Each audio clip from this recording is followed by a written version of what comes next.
الحمد لله الذي لم يلد ولم يولد ولم يكن له كفوا أحد.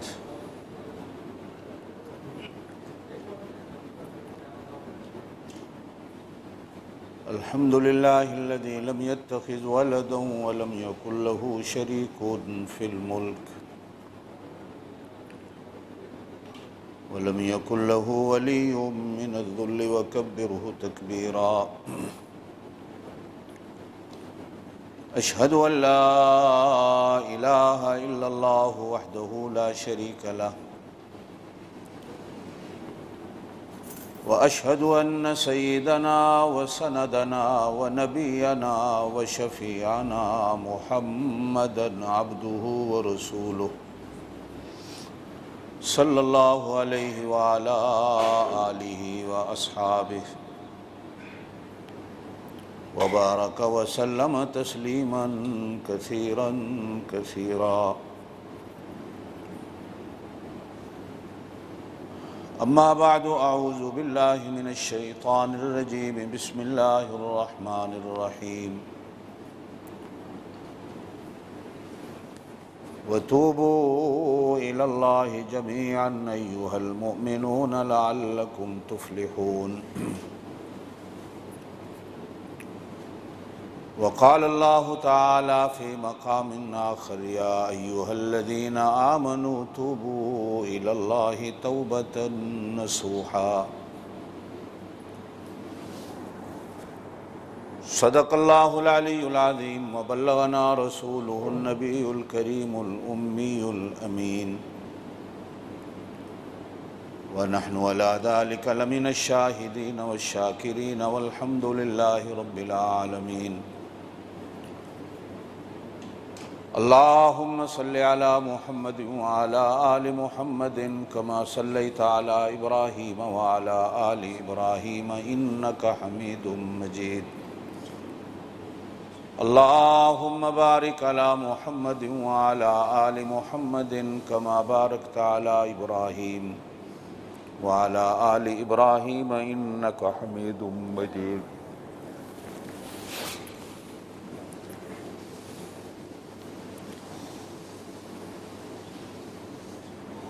ہر قسم کی تعریف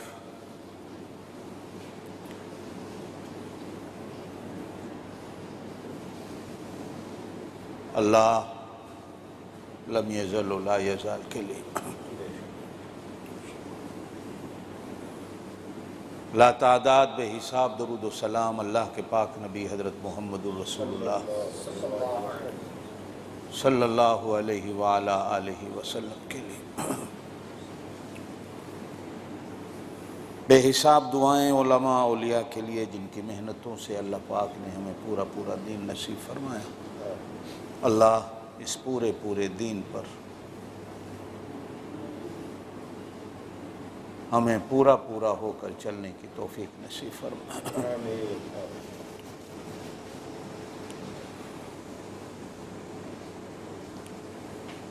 شعبان کا مہینہ شروع ہے.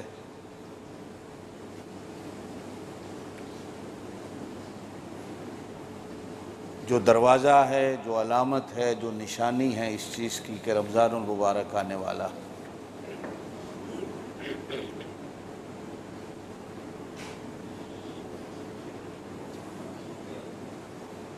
اللہ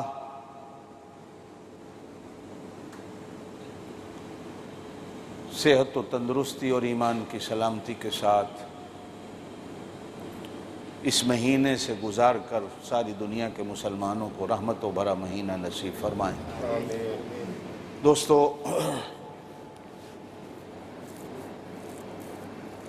ہمارے دین و ایمان میں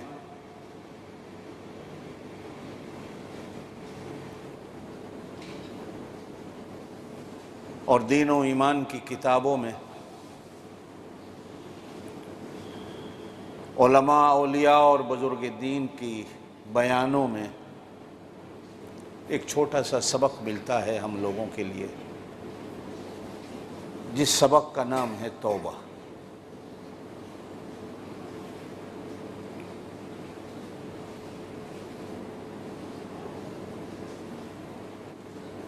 توبہ کیا ہے؟ اور توبہ کیوں ہیں، توبہ کتنی ضروری ہے،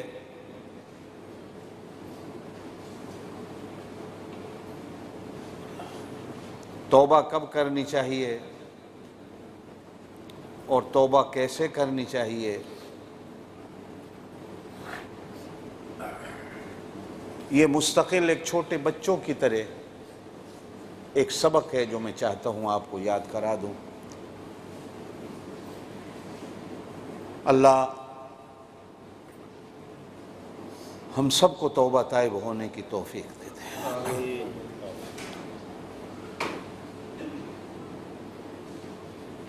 توبہ کہتے ہیں رجوع کرنے کو، لوٹنے کو، واپس آ جانے کو، پلٹ آ جانے کو۔ انسان گناہوں کے راستے پر چلتا ہوا اللہ کی طرف جب واپس پلٹنے کا ارادہ کرتا ہے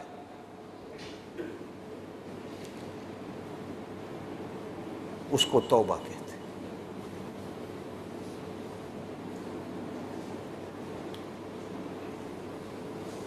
قرآن نے ایمان والوں سے کہا یا ایھا الذین آمنوا، اے ایمان والو توبوا الی اللہ، اللہ سے ہر وقت توبہ کیا کرو۔ دوسری جگہ ارشاد فرمایا کہ وتوبوا الی اللہ جمیعا، سارے اللہ سے توبہ کیا کرو۔ ایھا المؤمنون، اے ایمان والو، لعلکم تفلحون، تاکہ تم کامیاب ہو جاؤ، تاکہ تم فلاح پاؤ، تاکہ تم راہ پر آ جاؤ، تاکہ تم سیدھی راہ پالو، تاکہ تم دنیا اور آخرت میں پاس ہو جاؤ۔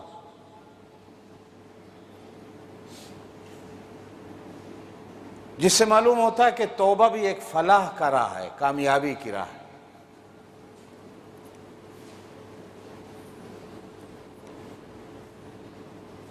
توبہ انسان کوئی ضروری نہیں ہوتی گناہ کرے تو کرے، ہمیشہ یاد رکھیے مسلمان کو ہر وقت دو چیزیں یاد رکھنی ہوتی ہیں پوری زندگی میں، ایک موت، ایک توبہ۔ جو مسلمان موت کو بھلا دے وہ بہت دور جا نکلتا ہے، اور جو مسلمان توبہ کو بھلا دے وہ بھی بہت دور جا نکلتا ہے۔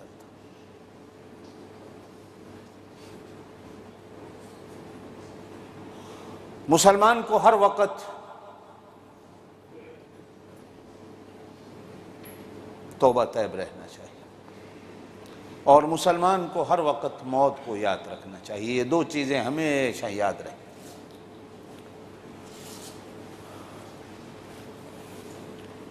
حضور صلی اللہ علیہ وسلم اپنے بارے میں فرماتے ہیں، جبکہ آپ کا اور میرا ایمان ہے کہ آپ صلی اللہ علیہ وسلم اور اللہ کے سارے نبی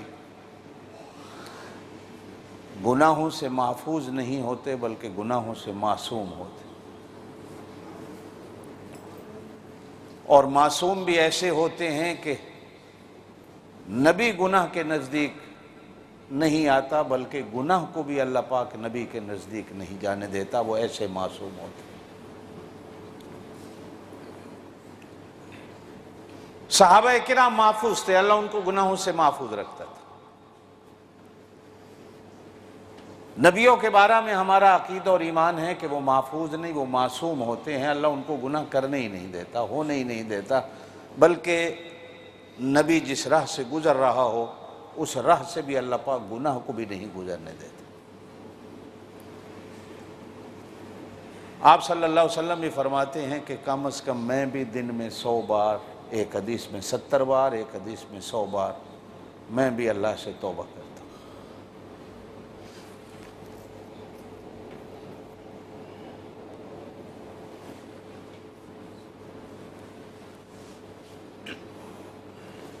توبہ کا لفظ، توبہ کا عمل، توبہ کا قول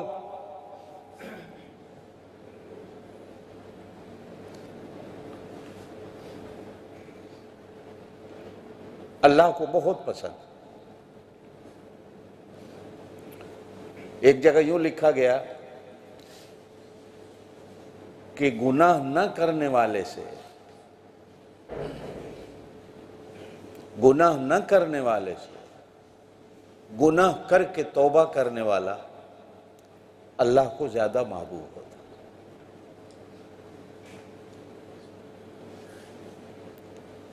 اس لیے کہ گناہ کر کے توبہ کرنے والا، اللہ سے معافی مانگنے والا، گویا کہ دل میں یہ یقین رکھتا ہے کہ جب تک اللہ معاف نہیں کریں گے میرا بیڑا پار نہیں ہوگا۔ وہ اللہ کے غفور ہونے پر اور اللہ کے رحمان و رحیم ہونے پر اتنا تو ایمان و یقین رکھتا ہے کہ گناہ کر کے اللہ سے معافی مانگتا ہے، اور یہ اللہ کو جانتا ہے کہ اللہ معاف کرنے والا ہے۔ ایک حدیث کے اندر حضور صلی اللہ علیہ وسلم نے یوں بھی فرمایا کہ اگر ساری دنیا نیک لوگوں سے بھر جائے، دنیا میں کوئی بھی گناہ کرنے والا نہ ہو،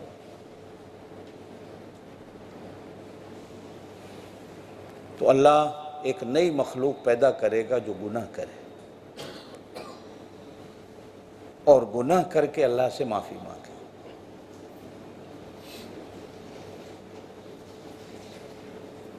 اس لیے کہ اللہ کو گناہ کر کے اللہ سے توبہ اور معافی مانگنے والے ان لوگوں سے زیادہ پسند ہیں کہ جن سے گناہ نہیں ہوتا۔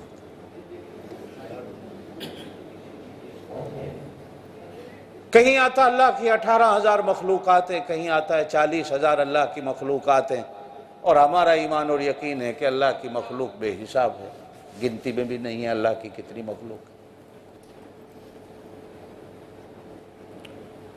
وہ روز ایک نئی مخلوق پیدا کرتا ہے، وہ چاہے تو ایک لحظے میں نئی مخلوق پیدا کر دے۔ ان یقول لہ کن، کن کہنے کی دیر ہے فیکون، وہ چیز ہو جاتی ہے۔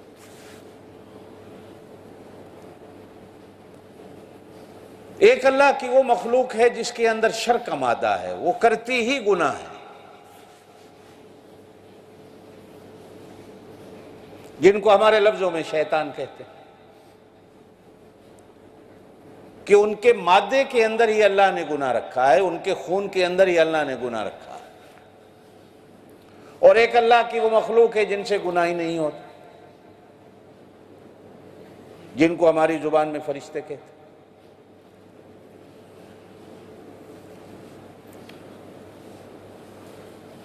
ایک آپ اور میں ہیں جن کو حضرت انسان کہا جاتا ہے۔ اس انسان کے اندر اللہ پاک نے گناہ کا مادہ بھی رکھا ہے اور نیکی کا مادہ بھی رکھا ہے۔ نہ یہ سراسر شر ہے اور نہ ہی یہ سراسر نیکی کا مادہ ہے۔ جس طرح بجلی کی تار میں دو تاریں چلتی ہیں، ایک ٹھنڈی ہوتی ہے ایک گرم ہوتی ہے، دونوں ملتی ہیں تو کرنٹ آتا ہے۔ انسان کے اندر بھی اللہ پاک نے دونوں تاریں ڈالی دی، گناہ بھی کرتا ہے، معافی بھی مانگتا ہے، گناہ بھی کرتا ہے، نیکی بھی کرتا ہے۔ پھر آگے ایک انسانوں میں کچھ انسان ایسے ہیں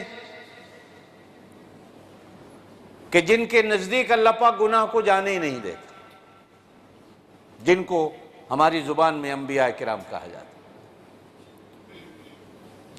ایک بات اپنے ایمان اور عقیدے کی آپ کو بتاتا چلوں، جب اللہ ہمیں بناتا ہے کلمہ والے کو، کلمہ گو کو، تو ہماری مٹی میں بزرگان دین نے لکھا ہے 75% اس زمین کی مٹی کا حصہ ہوتا ہے،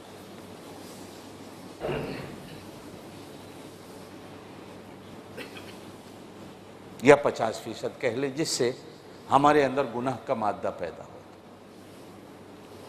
اور 50% یا 25% کہہ لیں کہ عام مسلمان کے وجود کے اندر بناتے وقت اللہ پاک جنت کی مٹی ڈالتا، جس سے اس کے اندر نیکی کا جذبہ پیدا ہوتا۔ جس سے اس کے اندر رحم کا مادہ پیدا ہوتا، جس وجہ سے اس کے اندر دوسرے پر مہربانی کا مادہ پیدا ہوتا۔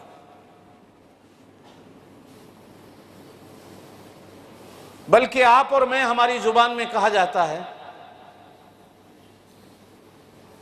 کہ بچے کو گھٹی پیدا ہوتے وقت اچھے آدمی کی دلاؤ تو اس گھٹی کا بچے پر اثر ہوتا۔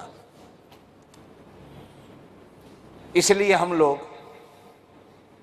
بزرگان دین سے، اچھے لوگوں سے، بڑے لوگوں سے بچے کو پہلی گھٹی دلواتے ہیں تاکہ اس پر اس کا اثر ہو، اس کا بھی اثر ہوتا۔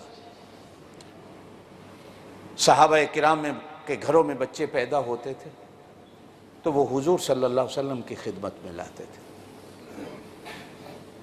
ان کو گھٹی حضور دیتے تھے۔ اب پھر آپ سوچئے جن کو گھٹی حضور دیتے ہوں گے تو ان کے اندر اللہ پاک کتنا ایمان کا مادہ پیدا کرتا ہوگا۔ حضرت عبداللہ ابن زبیر رضی اللہ تعالیٰ جب آپ ہجرت کر کے مدینے گئے تو 2-3 سال تک ہجرت کرنے والوں کے گھروں میں کوئی بچہ پیدا نہیں ہوا، جتنے لوگ مکے سے گئے تھے مدینے۔ تو کچھ لوگوں نے افواہ اڑائی کہ دیکھو یہ اپنا وطن چھوڑ کے آئے ہیں، شاید اس وجہ سے ان کی نسلیں ہونا ہی بند ہو گئیں۔ تو ایک دن 2 یا 2.5 سال کے بعد حضرت ام سلمہ، حضرت اسماء رضی اللہ تعالیٰ عنہ، یہ حضرت عائشہ کی بڑی بہن ہیں، ان کے گھر میں یہ بچہ ہوا جس کا نام حضرت عبداللہ ابن زبیر رکھا گیا۔ تو یہ حضور صلی اللہ علیہ وسلم کے پاس اٹھا کے لائیں تو آپ صلی اللہ علیہ وسلم نے کان میں اذان بھی کہی اور آپ صلی اللہ علیہ وسلم نے تازہ کھجور منہ میں چبا کر ان کے منہ میں ڈالی اور آپ صلی اللہ علیہ وسلم نے اپنی تھوک مبارک بھی ان کی زبان پہ لگائی۔ تو آپ صلی اللہ علیہ وسلم کی خدمت میں پھر بچے لائے جاتے تھے، آپ ان کو گھٹی دیتے تھے، پہلی خوراک آپ دیتے تھے۔ آج بھی مسلمانوں میں یہ طریقہ ہے، اس کا بھی ایک اثر ہوتا ہے۔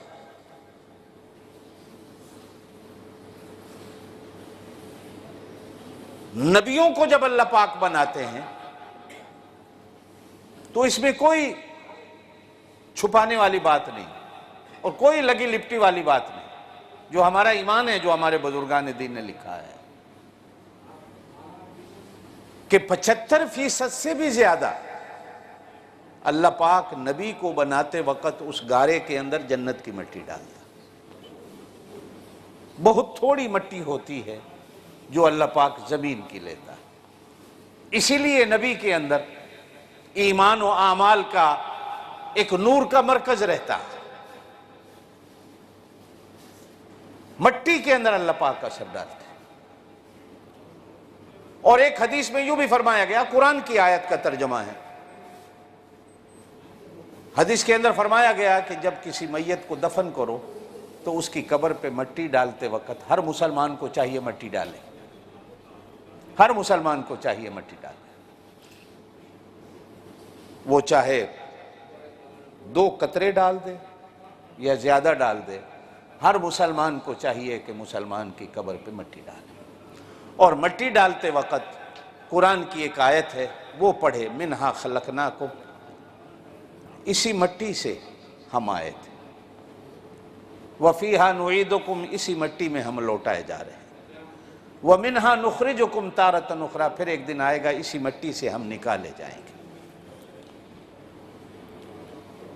جسے نہ آتی ہو تو اپنی زبان میں اس کا ترجمہ کرتا رہے، ترجمہ بھی نہ آتا ہو کلمہ پڑھتا رہے۔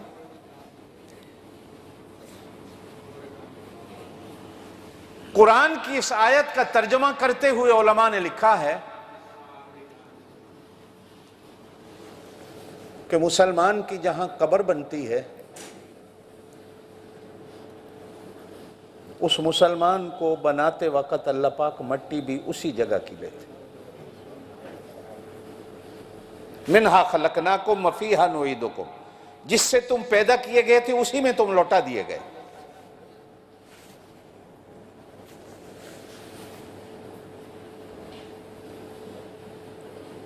اردو کے کسی شاعر نے بھی کہا کہ پہنچی وہیں پہ خاک جہاں کا خمیر تھا، کہ جہاں کا یہ آٹا تھا وہیں چلا گیا۔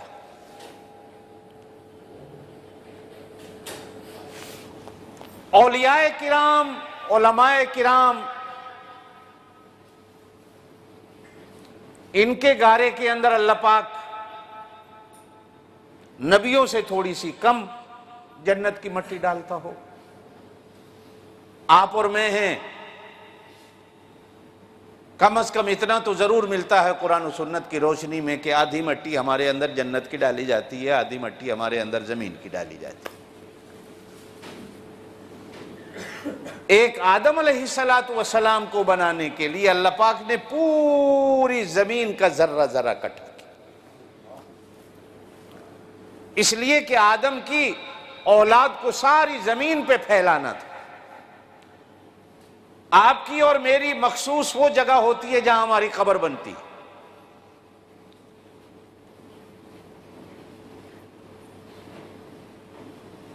اب کچھ لوگ سوال کرتے ہیں کہ صاحب کتنے آدمی ہوتے ہیں وہ جل کے مر جاتے ہیں، کتنے آدمی ہوتے ہیں وہ پانی میں ڈوب کے مر جاتے ہیں، کتنے آدمی ہوا میں اڑتے اڑتے مر جاتے ہیں، تو پھر اللہ ان کو کس مٹی سے بنا؟ جس کو تو قبر نصیب ہو گئی، جو پانی میں مر گیا اس کی قبر وہی ہے۔ وہ پانی کے نیچے بھی مٹی ہوتی ہے۔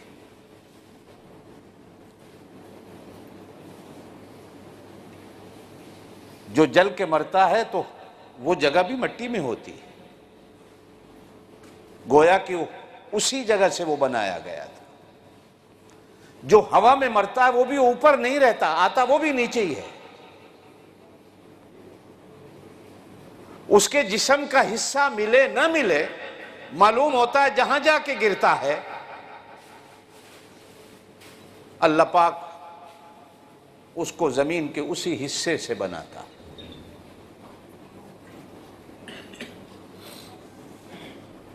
اچھا، پھر مٹی کے اندر بھی اسی وجہ سے اثر ہوتے ہیں۔ جو پہاڑوں کی مٹی سے بنتا ہے اس کا دل سخت ہوتا ہے، جیسے مٹی سخت ہوتی ہے، اس کا اثر انسان کے وجود میں آتا۔ جو نرم زمین کے مٹی کے حصے سے بنے ہوئے ہوتے ہیں اللہ پاک ان کے دلوں کے اندر نرمی رکھتا، وہ نرم ہوتے ہیں۔ ہر علاقے کی آب و ہوا اور ہر مٹی کا اثر اس کا الگ الگ ہوتا ہے، اسی وجہ سے ہر انسان کی فطرت میں اللہ پاک فرق ڈالتا ہے۔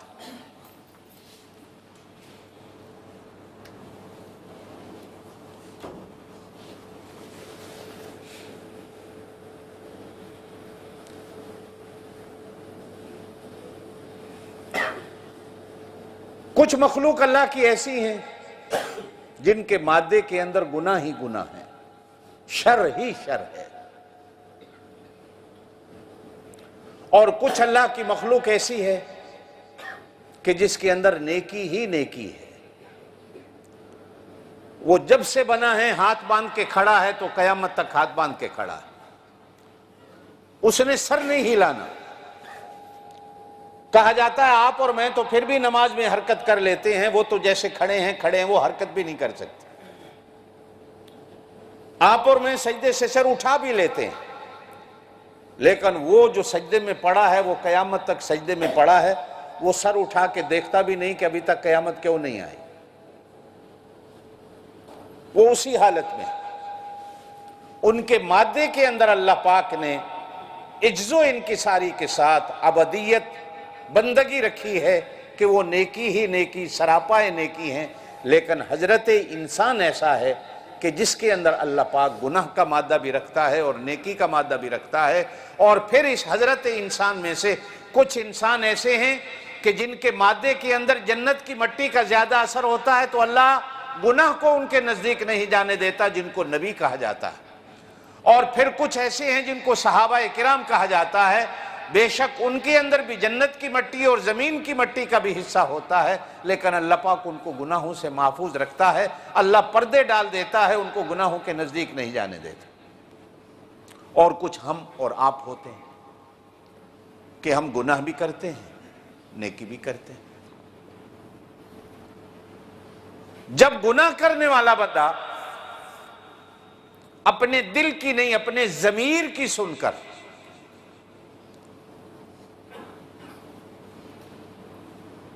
دل انسان کو گناہ پہ مجبور کرتا ہے اور ضمیر انسان کو جھنجھوڑتا ہے۔ ضمیر الگ چیز ہوتی ہے،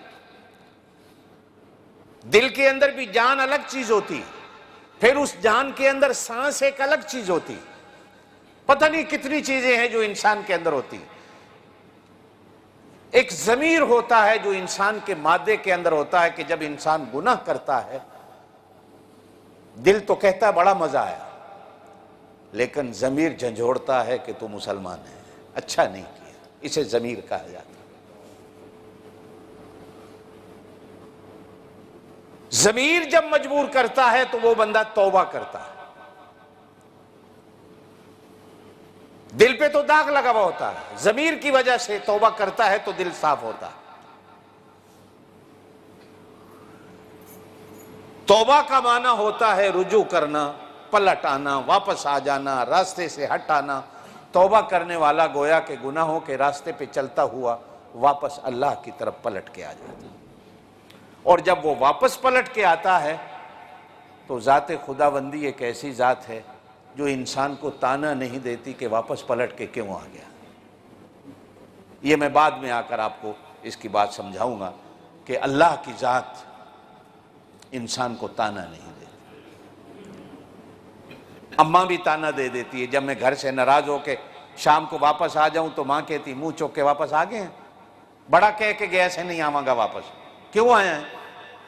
ابا بھی تانا دے دیتے، بھائی بھی تانا دیتے، بیوی بھی تانا دے دیتی،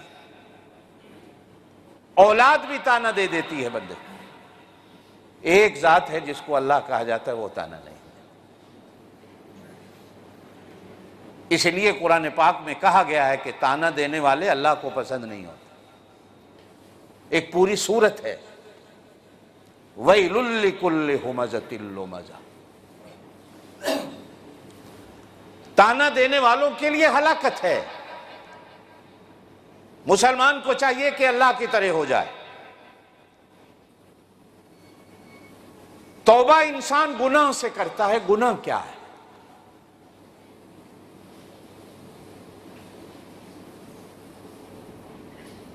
گناہ کسے کہتے ہیں؟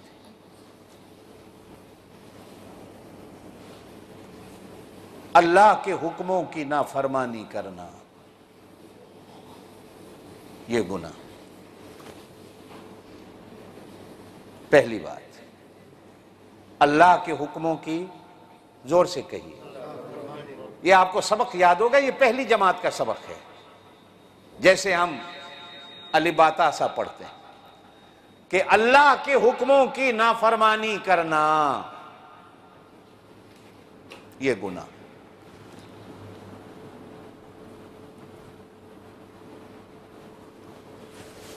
حضور صلی اللہ علیہ وسلم کی سنتوں سے روگردانی کرنا، منہ پھیر لینا، یہ نمبر 2 گناہ ہے۔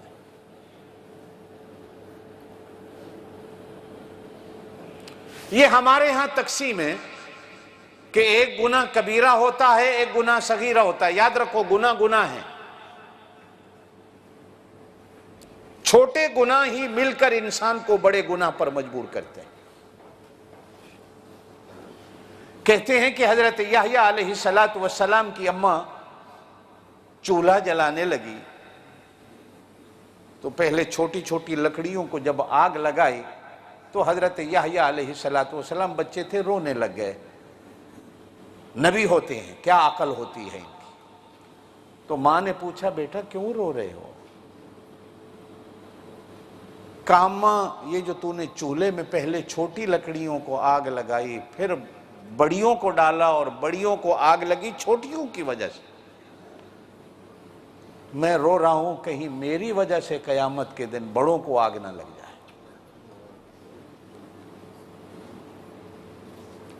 میری وجہ سے کہیں بڑوں کو آگ نہ لگ جائے۔ چھوٹا جب بڑوں کی ایسی فکر کرے،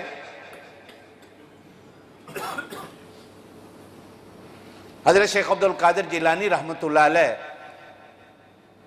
جن کے نام کی لوگ 11ویں دیتے ہیں، ان کی ایک دعا بڑی عجیب ملتی ہے کہ اللہ اگر تو نے قیامت کے دن مجھے بخش دیا تو تیرا فضل و کرم، اور اگر میں پکڑا گیا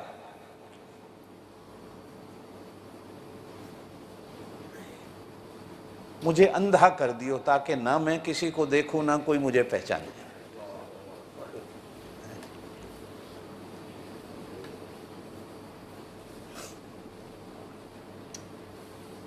اب سمجھو گے نہیں، علامہ اقبال کا ایک شعر ہے جس وجہ سے اسے حکیم الامت کہا جاتا ہے،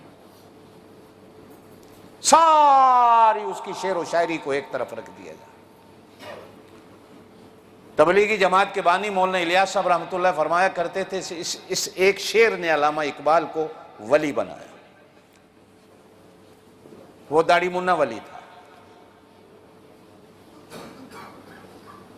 کچھ ولی وردی والے ہوتے ہیں، کچھ ولی بغیر وردی کے بھی ہوتے ہیں، جس طرح پولیس والے کچھ وردی والے ہوتے ہیں بغیر وردی، آپ بھی ولی ہیں بغیر وردی والے، سمجھ لیں۔ خوف خدا دل میں پیدا ہو گیا۔ کتنے داڑھیوں والے ہیں جن کے دلوں میں خوف خدا نہیں آتا، اور کتنے ایسے ہیں جن کے دلوں میں خوف خدا بھی۔ علامہ اقبال کہتے ہیں کہ اللہ اگر قیامت کے دن تو نے فضل و کرم کر دیا تو کر دیا تیری بڑی مہربانی، اور اگر میں پکڑا گیا تو اتنی مہربانی کر دیو کہ حضور کو پتہ نہ چلے، کہیں میری وجہ سے حضور کا سر نہ جھک جائے کہ میرا امتی یہ گناہ کر کے، ان کو نہ بتانا میں کون،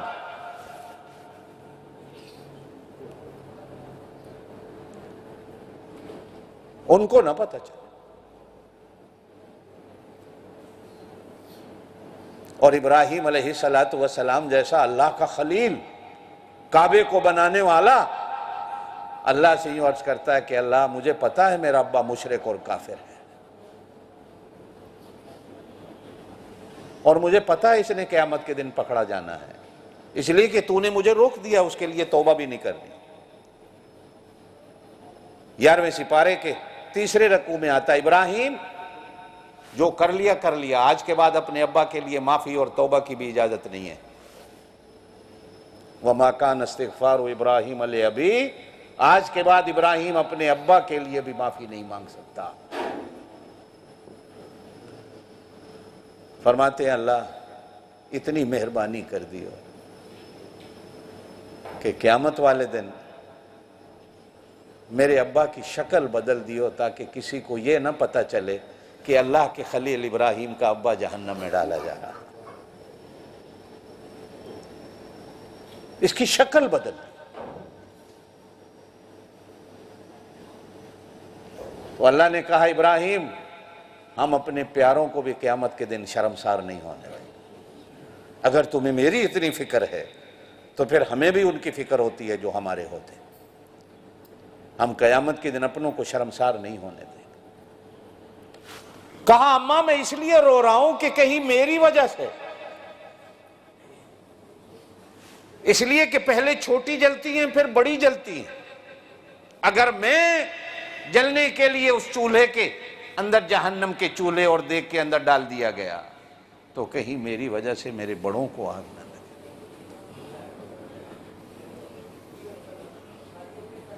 آپ بھی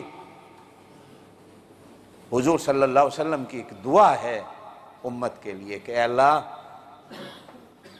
قیامت کے دن میری وجہ سے حضور صلی اللہ علیہ وسلم کو شرمسار نہ ہو۔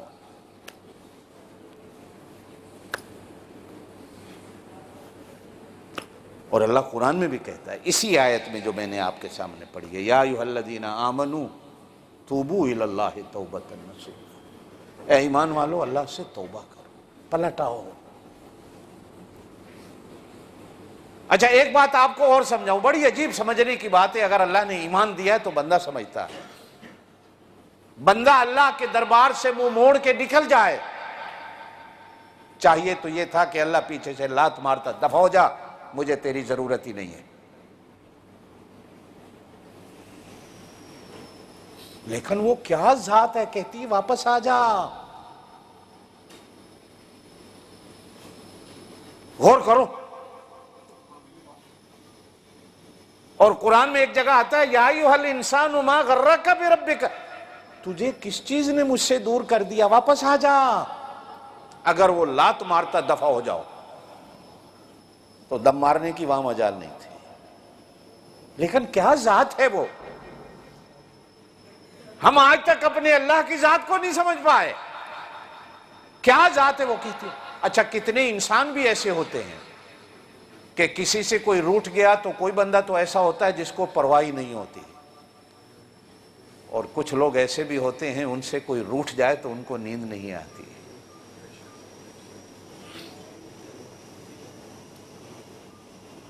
یہ میاں بیوی کا جو رشتہ ہے نا، کاش اللہ ہمیں سمجھنے کی توفیق دے دے، آمین کہہ دے۔ ہم اس رشتے کو ہی نہیں سمجھ پائے۔ قرآن کہتا ہے، 5ویں سپارے کا 3 رکوع ہے کہ اگر کبھی انبن ہو بھی جائے میاں بیوی کے درمیان میں، اونچ نیچ ہو جاتی ہے، تو ایسا کرو بیوی کا بستر الگ کر دو۔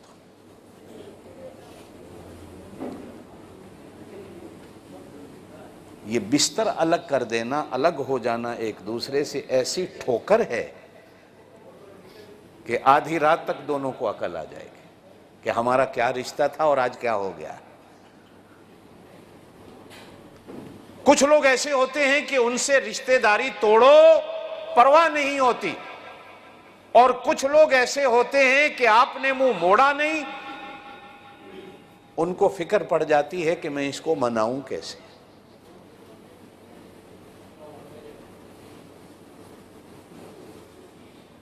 اللہ کے ساتھ بندے کا کیا رشتہ ہے؟ ارے تجھے فکر ہو نہ ہو، مجھے فکر ہو نہ ہو، اللہ کو تیری میری کتنی فکر ہے کہ ہم اللہ کا دروازہ توڑ کے، منہ موڑ کے، پیٹ کر کے بھاگتے ہیں۔ اللہ کہتا ہے نہیں، واپس پلٹو، واپس آ جا، واپس آ جا۔ اور اس وقت بندہ کہتا ہے کہ میں واپس پلٹ آؤں تو کیسے پلٹ آؤں، مجھے تانا تو نہیں ملے گا۔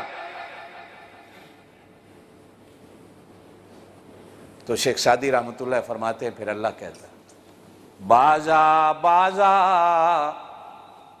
آجا آجا، ہر آنچ ہستی بازا، کچھ بھی ہو آجا۔ ارے دنیا میں جس سے دور بھاگو گے وہ تم سے دور بھاگے گا۔ اللہ کی ذات ایسی ہے، اس سے دور بھاگو گے اللہ کہے گا میرے نیڑے آ جا۔ یہ عجیب، آج تک نہیں سمجھ آنے والی بات۔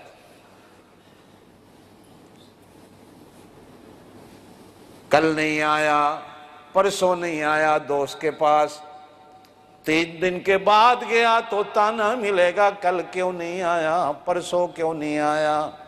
اللہ کہتے ہیں میرے پاس 60 سال کے بعد بھی آیا، میں کبھی تانا نہیں دوں گا، میں کہوں گا جی بسم اللہ، آیا میرے پاس۔ ہر جگہ سے تانا ملے گا، اللہ کے یہاں سے نہیں ملے گا۔ در گبرو کفرو بت پرستی بازا،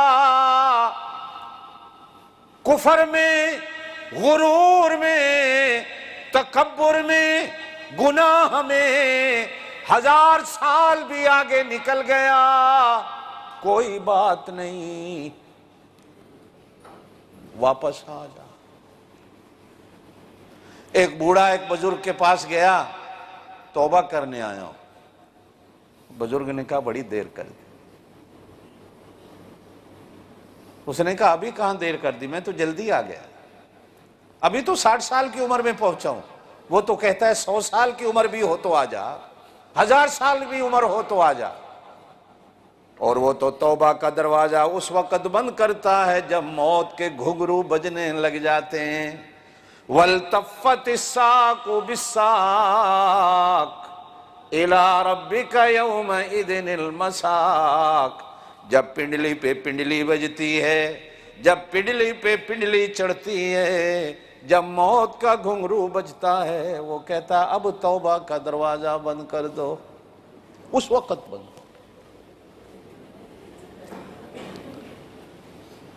قربان جائیے اس کی ذات پر جس نے ہمارے بچپن سے لے کر موت کے گھنگرو کے بجنے تک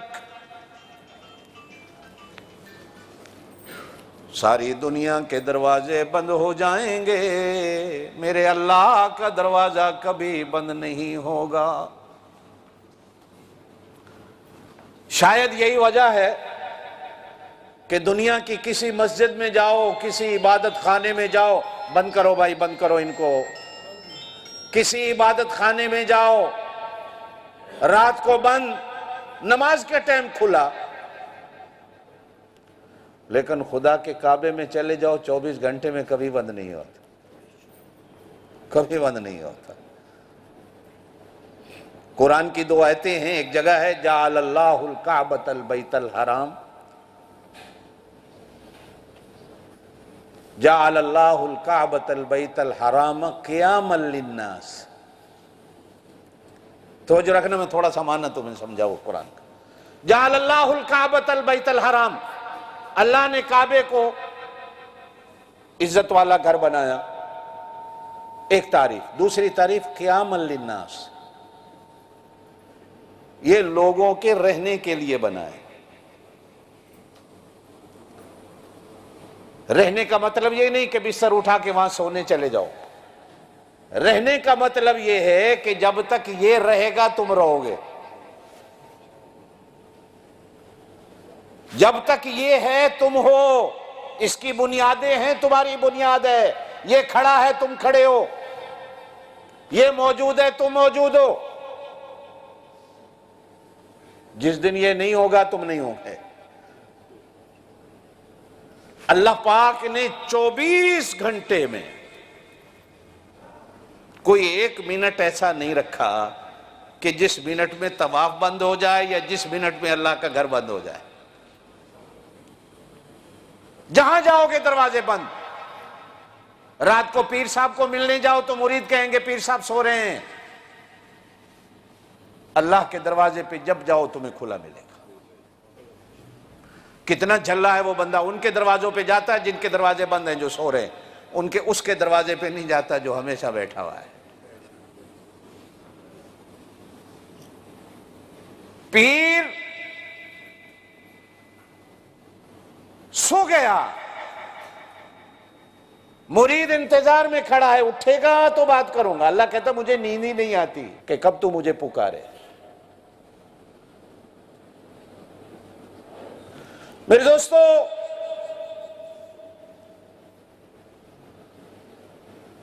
گناہ کیا ہے جو میں بات کر رہا تھا؟ اللہ کے حکموں کی نافرمانی کرنا، یہ گناہ ہے۔ اب میں تفصیل میں نہیں جاتا اللہ کے کیا کیا حکم ہیں اور ہم اللہ کے کون کون سے حکموں کی نافرمانی کرتے ہیں، وہ آپ بھی سمجھتے ہیں، میں بھی سمجھتا ہوں۔ جب بھی اللہ کے کسی حکم کی نافرمانی ہو جائے، 2 وجہ سے انسان کرتا ہے۔ یا تو انجانے میں کر بیٹھتا،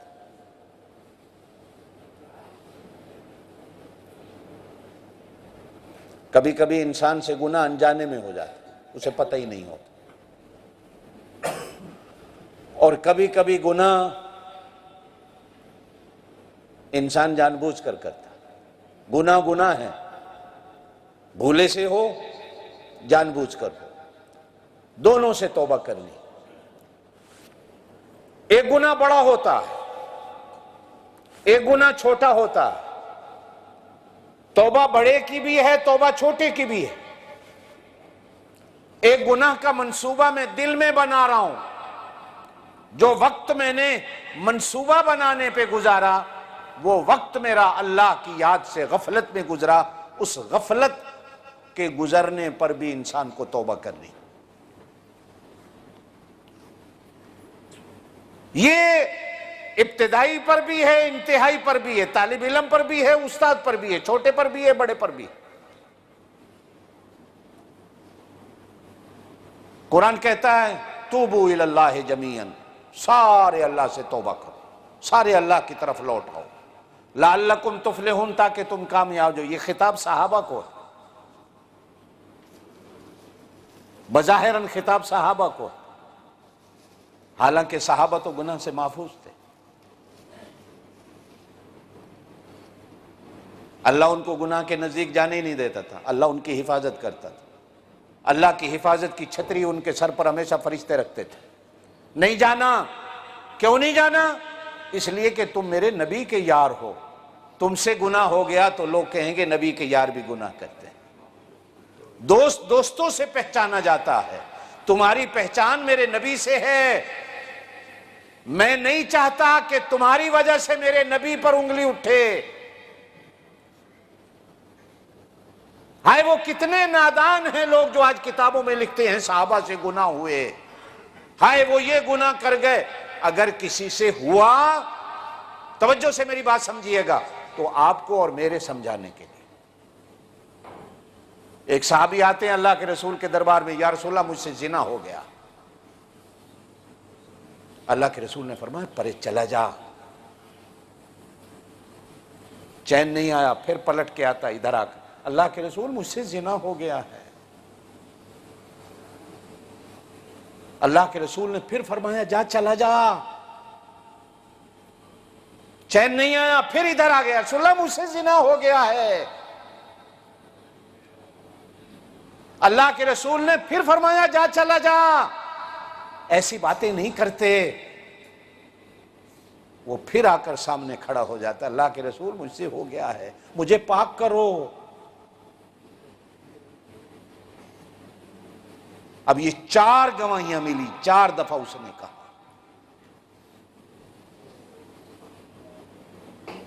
تو اب اللہ کے رسول صلی اللہ علیہ وسلم نے پاک کرنے کا حکم دیا کہ اس کو مارو۔ ایمان سے کہو کہ اگر وہ بندہ اپنے گناہ کو چھپا جاتا تو چھپا سکتا تھا، لیکن قیامت تک آنے والی امت کو ایک مسئلہ بتایا کہ کبھی کسی مسلمان سے ایسا کچھ ہو جائے تو وہ پاک کیسے ہوتا۔ نبی کریم کی نماز اللہ نے قضا کروائی فجر کی، اور صحابہ کرام کی بھی قضا کروا دی۔ آئے، مدینے کے قریب جگہ ہے، مدینہ دور تھا، آپ صلی اللہ علیہ وسلم رات کو جب تشریف لاتے تو رات کو دیر سے گھر نہیں آتے تھے، باہر پڑاؤ ڈالتے تھے، اور فجر کے وقت گھر میں تشریف لاتے تھے کہ رات کو گھر والوں کو تکلیف نہ ہو۔ یہ بھی آپ کی زندگی کی ایک سنت ہے کہ 1-2 بجے جا کے بندہ رات کو گھر والوں کو اٹھائے، اچھا نہیں لگتا، باہر ہی سو جاؤ، جب فجر ہوگی تو گھر آئیں۔ گھر والوں کا کتنا خیال رکھا جاتا ہے۔ کہاں ہم سوتے ہیں، سو گئے۔ بلال، جی آمنہ کے لال، کہا چوکیداری کرو، فجر کی نماز میں ہمیں اٹھانا ہے۔ بلال نے کہا جی حاضر۔ سارے سو گئے، حضرت بلال ڈنڈا لے کے جاگتے رہو جاگتے رہو۔ جب فجر کی نماز کا ٹائم آیا تو اللہ نے کہا بلال تو بھی سو جا۔ بلال بھی سو گئے۔ اب سارے سو رہے ہیں، سورج نکل آئے۔ اس سے پہلے کبھی نماز قضا ہوئی نہیں۔ اب تمہیں مسئلے کا کیسے پتہ چلتا؟ اگر نماز قضا ہو جائے تو پڑھنی کیسے؟ اللہ اپنے نبی کی نماز قضا کروا کر تمہیں سبق دے رہا۔ اب کو بندہ کہے جی نبی کی نماز قضا ہو گئی، مولوی صاحب کیا بکواس کر رہے ہو، کیا جھوٹ بول رہے ہو، یہ امت کے لیے درس ہوتے ہیں۔ اب سورج کی روشنی پڑی، کملی والے کی آنکھ کھلی، کہا بلال کو بلاؤ۔ بلال حاضر۔ کہا تم نے کہا تھا چوکیداری، ہم نے کہا تھا جاگنا ہے، پھر ہمیں جگانا ہے، کیا ہوا؟ بلال بھی بلال تک کہا جس نے آپ کو سلایا اس نے مجھے سلا دیا، بات کا تھا۔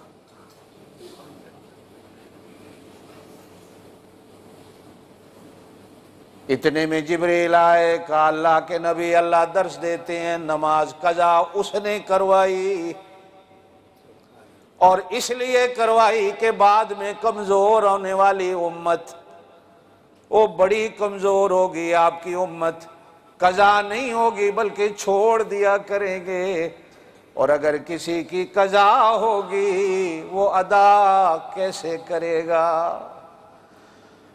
صحابہ کرام پر اللہ نے اپنی حفاظت کی چادر ڈالی، گناہ ہونے نہیں دیا۔ اگر کسی سے کروایا، امت کو سبق دینے کے لیے کروایا، نبی کی نماز قضا نہیں ہوئی، اللہ نے کروا دی جان بوجھ کر، صحابہ سے بھی کروا دی جان بوجھ کر، سوتے رہو۔ حالانکہ ہانگ کانگ والوں تہجد نبی پر فرض ہے، تم پر فرض نہیں، لیکن یا ایھا المزمل قم اللیل الا قلیلا نصفہ او انقص منہ قلیلا، میرا نبی ساری رات نہیں، آدھی رات نہ صحیح، رات کا کچھ حصہ میرے سامنے کھڑا ہوا کر۔ لیکن اس رات میرے اللہ نے یا ایھا المزمل کی ایتیں بھی نبی کو سلا کر بھلا دی، تہجد بھی نہیں اور وہ نماز بھی نہیں جس کو فجر کی نماز کہا گیا، جس کی اللہ قرآن میں قسم کھائے والفجر ولیال عشر۔ او ہانگ کانگ والو، مجھے فجر کے وقت کی قسم ہے۔ اللہ تو فجر کے وقت کی قسم کیوں کھاتا ہے؟ سارے وقت تیرے ہیں، تو دوسرے وقتوں کی قسم کیوں نہیں کھاتا؟ اللہ پھر دوسری جگہ کہتے ہیں والعصر، مجھے عصر کے وقت کی قسم ہے۔ اللہ تو مغرب کے وقت کی قسم نہیں کھاتا، وہ بھی تیرا بنایا ہوا وقت۔ عشاء کے وقت کی قسم نہیں کھاتا، وہ بھی تیرا بنایا ہوا وقت۔ ظہر کے وقت کی قسم نہیں کھاتا، وہ بھی تیرا بنایا ہوا وقت۔ اللہ کہتے ہیں ہانگ کانگ والوں کو بتا دے، میں فجر کے وقت کی قسم اس لیے کھاتا ہوں، جب تم جنت میں جاؤ گے بولو انشاءاللہ، جنت میں نہ دھوپ آنے دوں گا، جنت میں نہ رات آنے دوں گا، جنت میں نہ اندھیرا آنے دوں گا، جنت میں نہ گرمی آنے دوں گا، جنت میں نہ سردی آنے دوں گا۔ اللہ کیا ہوگا؟ فرمایا والفجر، جس طرح فجر کا وقت ہوتا ہے ٹھنڈا ٹھنڈا، میٹھا میٹھا، سوہنا سوہنا، پیارا پیارا، میں جنت میں ہمیشہ تمہیں یہی موسم دوں گا۔ وہ گرمی کا ہو، وہ سردی کا ہو، فجر کا وقت تمہاری صحت کے لیے اچھا، معلوم ہوا تمہارے ایمان کے لیے بھی اچھا ہے۔ اور جس نے مجھ سے جنت کا موسم لینا ہے، جس نے مجھ سے جنت کی ہوا لینی ہے، جس نے مجھ سے جنت کا وقت لینا ہے، جس نے مجھ سے جنت لینی ہے، فجر کے وقت اٹھا کرو، جاگا کرو، بے شک سارے وقت میرے۔ فرمایا والفجر، مجھے فجر کے وقت کی قسم۔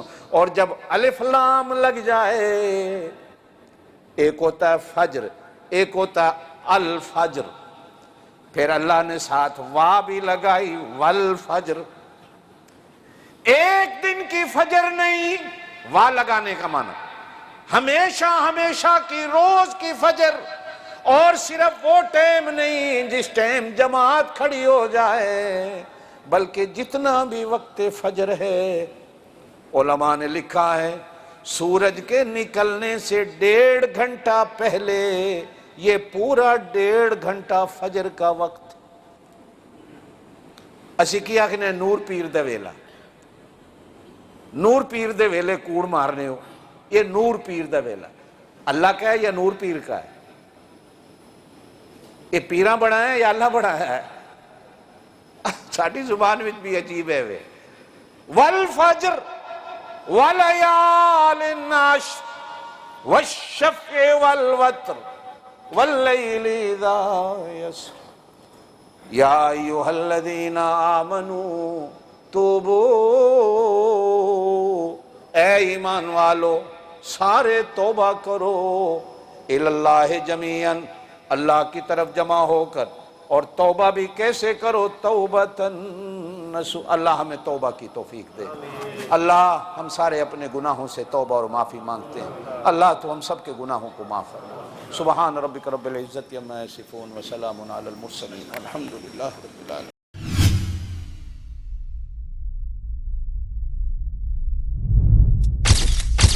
Message TV. This is your channel. This is your channel.